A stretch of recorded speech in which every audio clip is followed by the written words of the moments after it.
Hey, good morning, everybody. How you doing this week? Hey, it's Mike Morowski, and this is the Mike Drop Show, where we talk about real estate, real deals, real freedom, and real results. I'm your host, Mike Morowski, educator, your favorite sourcing cash flow obsessed guide through the wild world of multifamily real estate. From interviews with eight-figure investors, where we break down deals, capital raising strategies, and war stories right from the field. This is your show for professionals who want to go from your paycheck to portfolios. So if that's you and you're feeling that energy this morning, do me a favor. Subscribe to this episode, subscribe to this show, like us, love us on social media. Now, if you have a question or a comment, drop it in the chat or DM me directly. If you know somebody who'd be a great guest on this show, let us know because we're going to start interviewing people here shortly. You know what? We go live every Wednesday morning. So this is your weekly wealth workout. All right, let's jump right into it here this morning. So I have three questions from listeners over the last week. And it's been interesting since we've started doing this show, the more questions that people have been coming up with. And I really find it uh, amazing that there are so many questions. One of the things that I've really found interesting lately is that we operate in this small world of multifamily real estate, and it is kind of a small world. But when you start to talk to people about investing in real estate, so if you're a capital raiser or you're doing syndications and you're raising capital, our biggest goal is to go out and meet investors and have investors join us and partner with us, right?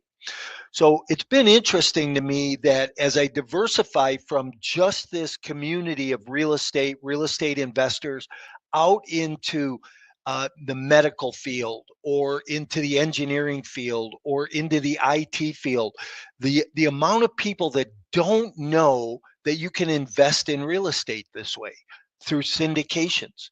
I had somebody say to me last week, an investor I had on the phone, somebody I met at a medical event, and he said to me, he said, you know, I always thought I needed hundreds of thousands of dollars to invest in real estate. And, that's simply just not the case. So, you know what? I just encourage you to go out and talk to more people, give more exposure to who you are, what you're doing, and how you're growing your business and your portfolio. So let me jump into a couple of questions here. But question one is, do you think it could be worth it to invest as an LP in another group's deal first to have a hands-on approach to investor relations structures and the analytics? So, I'm in the coaching business and I work with a lot of people in coaching. And one thing I can tell you is I am not a huge advocate of 30, 40, $50,000 coaching programs. First of all, I think if you have that kind of money to invest in a coaching program, that what you should do is you should take some of that money, invest as a passive investor, as an LP, into a syndication deal, whether it be multifamily, whether it be industrial, whatever asset class you want to really venture into, and learn from that side of the spectrum. See, I think there's a couple of sides here that you learn from. You learn from being an active investor and you learn from being a passive investor. As a passive investor, it's a unique opportunity for you to join asset management calls. If you invest in our group as a passive investor, we invite our investors, come sit in on an asset management call, learn the 13 to 15 things that we talk about on a weekly basis, how we look at the numbers and the occupancy and things like that, but learn from the perspective of being a passive investor. That really gives you an edge up on going forward and then being a GP. So yes, the short answer to it is yes, definitely invest in other LP syndications. And then if you are an active investor and you are doing your own deals, diversify a little. diversify and take some of the profits that you're pulling off the table and put them into another syndication, put them into some other operators operations. And maybe if you're a multifamily guy, you go do a little self-storage as a passive investor, or maybe you go do a light industrial deal as a passive investor. So there's all kinds of opportunities out there for you. you know that's really one thing that I love about real estate, is the fact that it's not just one size fits all, but it's that there's multiple opportunities out there for you to take advantage of real estate investing. So as I was mentioning, when I started answering this question, those 30, 40, $50,000 programs, um, you know, are they overrated? I don't know if they're overrated. I think, you're going to do what you want to do, and you're going to go to the teacher that shows up in your life that's going to bring you the best knowledge and information. I've been in the business 30 years. I've seen a lot of ups and a lot of downs. I've had some tough times along the way, and I've learned a lot from the mistakes along the way. And you know what? This is a business you continue to learn in. So you'll find somebody to connect with, to meet with, that is going to best serve you. I love the saying that when the student's ready, the teacher appears, right?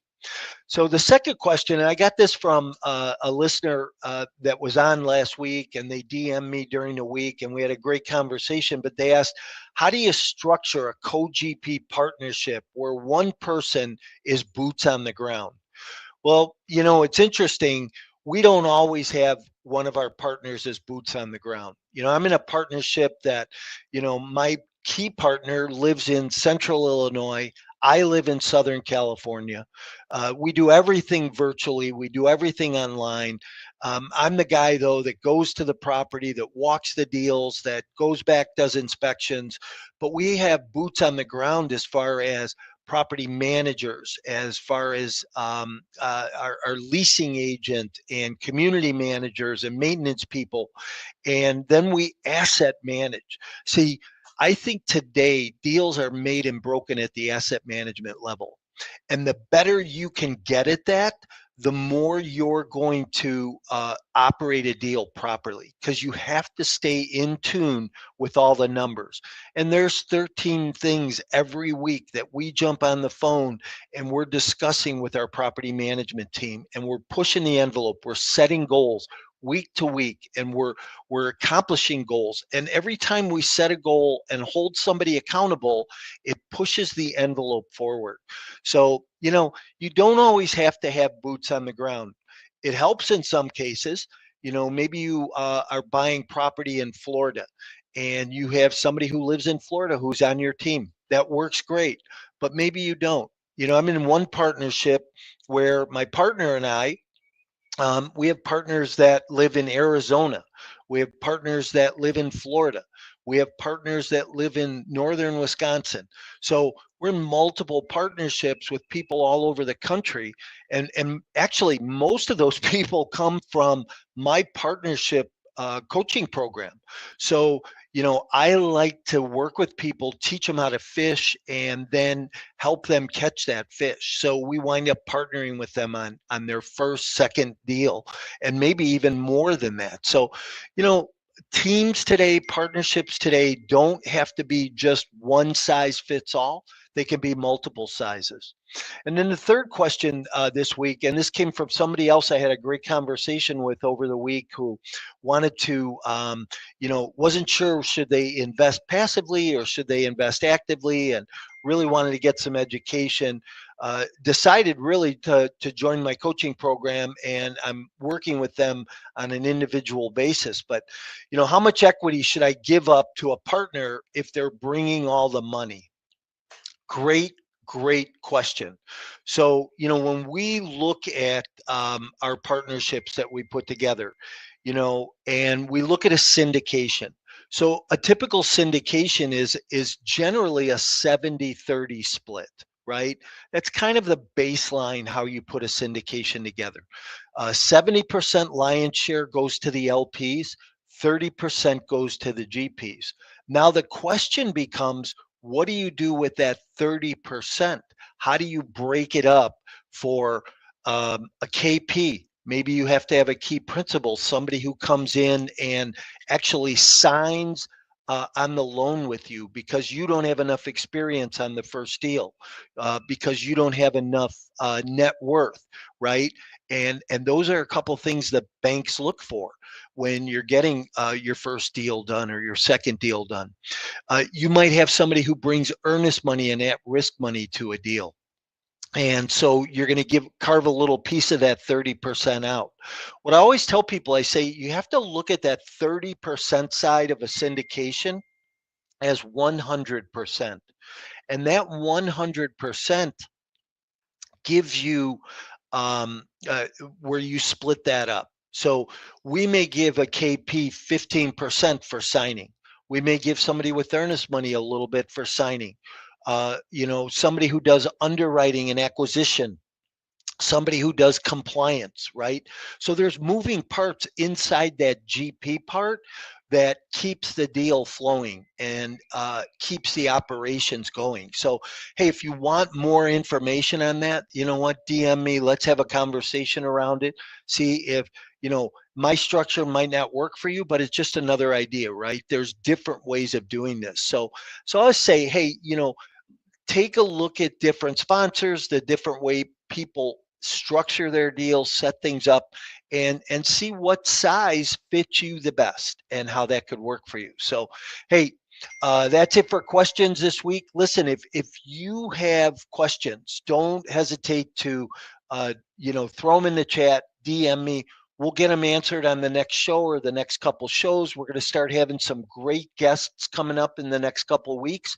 If you know anybody who'd be a great guest, I love to interview people and have that conversation around multifamily, right? This show is really focused on your education, helping you grow, helping you build your portfolio, and leave your W-2 if that's what you're looking to do. Couple things I just want to let you know about. Hey, if you're in Vegas, and tonight we have our monthly meetup in Vegas. It's at the Parkway Tavern, Decatur. It's over on Flamingo and Decatur. And have a great guest speaker tonight, Karen Hall. Karen Hall's a longtime friend of mine. She's going to be speaking about self-directed IRAs, how you can create wealth using your self-directed IRA and build that generational wealth for yourself. So if you're in the Vegas area, you can come out 6 o'clock tonight, Parkway Tavern. Join us. We usually have a great turnout, but talk about good networking, right? And meeting people. So come on out tonight. Love to see you tonight. Mark your calendars, October 16th and 17th. It will be my annual multifamily summit. Watch your email, watch some of the social media that'll be coming up, but we're going to be starting to do a soft launch and an early bird special. So if you're somebody who's thinking about coming to the summit, it's my annual 2-day event. This is the 6th year we're doing it. We do it virtually. I'll have over 20 speakers. I have some really great speakers this year. Hunter Thompson's going to be a keynote. We're going to have Forrest Corral, who's going to be hosting a panel of high performance operators, owner operators. We're going to have Ashley Wilson, who's going to be on talking about asset management. So I have a host of speakers. We have a lineup, like I said, 20 people over 2 days, back to back, no lunch breaks. We're going to work through from 9 in the morning till 5 in the afternoon. Be there. Learn what you need to learn. If you can only come for a little bit, it'll be recorded, and if you're a VIP, you'll be able to get access to that recording. We look forward to seeing you in October. So that's a wrap for today's show, though. This episode of the Mic Drop Show, I hope you're walking away with a nugget or two. I know I really gave a couple out there, and if you can go back and listen to this again, listen to some of those tips. I always say that the more you listen to a podcast, the more times you listen to one of these recordings, the more nuggets you're going to pick up. But this can be your blueprint for a shift in your business, right? A strategic shift in your business. Listen, wealth doesn't just happen by accident. It happens by design and it happens by action. So whether you're just getting started or scaling up or leveling out your business, keep showing up. The more you show up, the more you're going to get. The more you're going to get, the more you're going to give, right? And ultimately, I think that's what we'd all like to do is be able to give away. If this episode gave you some value, do me a solid this morning, would you? Would you hit the follow button, the subscribe button? Would you subscribe to our multifamily unplugged channel? Share this with somebody else, right? Let them know what you got out of it. Somebody else who's looking to jump in, build a portfolio. And if you've got questions, if you've got topics, you know what? DM me this week. Let me know. I'll get them answered for you. So remember, same time, same energy next week. But until then, stay focused, stay cash flowing, and keep stacking those doors and those deals. We'll see you next week.